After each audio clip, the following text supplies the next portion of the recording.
तीन दिन बड़ा होचो पे कि पीडीएफ और जीपीजी रे चे अंतर मेना सानाम को लाइन बड़ा होचो पे कि जीपीजी दो चे को मेता जीपीजी तो को मेता कि जैसे कि आपे कोई भी फोटो बन दोहेदा तो नवा दो ऑटोमेटिक जीपीजी साइज रे तहन कना कैमरा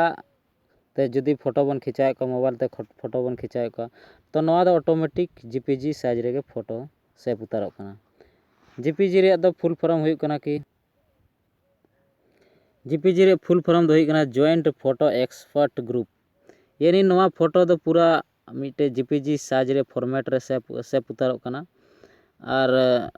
जीपीजी तो फोटो को सेव करने का एक फॉर्मेट है मतलब जीपीजी सेव लगे मिटे फॉर्मेट करना और मिटे लतार में के जीपीईजी मतलब फॉर्मेट फोटोग्राफी नेचुरल और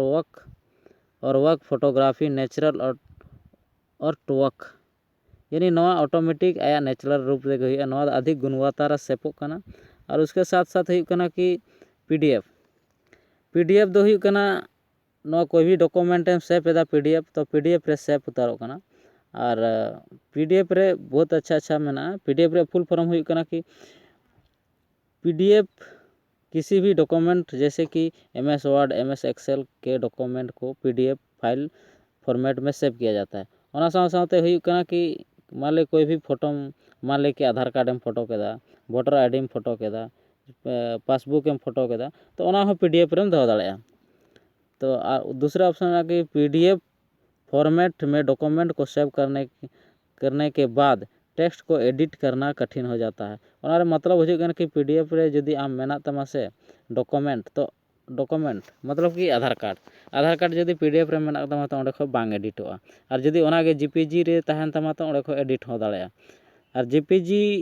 दो सिर्फ फोटो लगी अच्छा कना ओना दो डॉक्यूमेंट लगी दो इना परफेक्ट बनुआ और दूसरा ऑप्शन में कि पीडीएफ फाइल को किसी भी डिवाइस में अपना ओपन कर सकते हैं यदि मोबाइल में तमा मोबाइल के साथ साथ यदि मोबाइल रे क्रोम ब्राउजर में और ओना मोबाइल रे पीडीएफ रीडर में मतलब कि एडोब रीडर नवा को इंटरनेट ब्राउजर कना ओना साथे हुई कना कि पीडीएफ फाइल जैसे उदू आम कना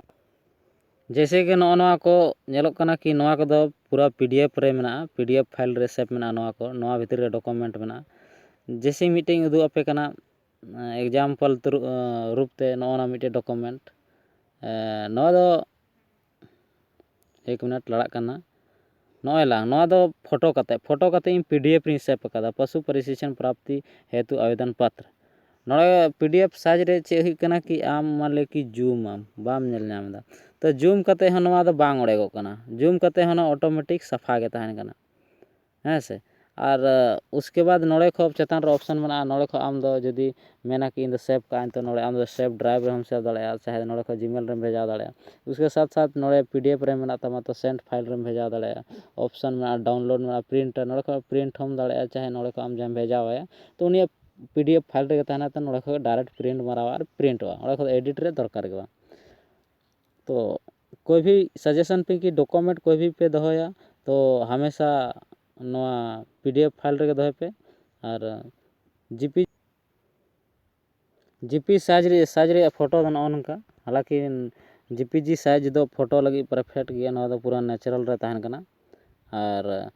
कोई भी डॉक्यूमेंट यदि पे दोया तो हमेशा पीडीएफ फाइल रे दोहे पे ताकि ओड़े दो प्रिंट रे आसान हुई कना और ओना रे दो सिर्फ डॉक्यूमेंट लगी पूरा परफेक्ट गया यदि ओना रे वीडियो यदि फोटो पे अपलोड सना पे खाय दो जीपीजी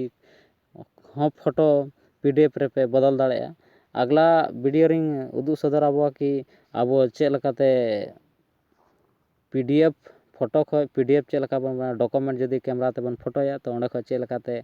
पीडीएफ रे बन कन्वर्टा ओना रे अगला वीडियो रिंग लay सदर आपे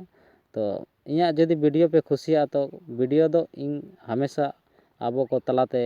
कुछ नया टॉपिक लेती सेटरों कना तो ओना लगी आपे चैनल दो सब्सक्राइब दो कता पे और यदि आपे वीडियो पे खुशिया तो लाइक कमेंट दो आलुपे हिड़िंगा आपे कमेंट रे इया मनोबल बढ़ा कान तिया ओनाते गाइज तिहिना वीडियो यदि पे खुशिया तो कमेंट बॉक्स रे कमेंट करते लाइन पे और यदि सजेशन अथारे कान तबे ओना हो कमेंट करते लाइन पे मा तबे खान वीडियो इनागे जोहार।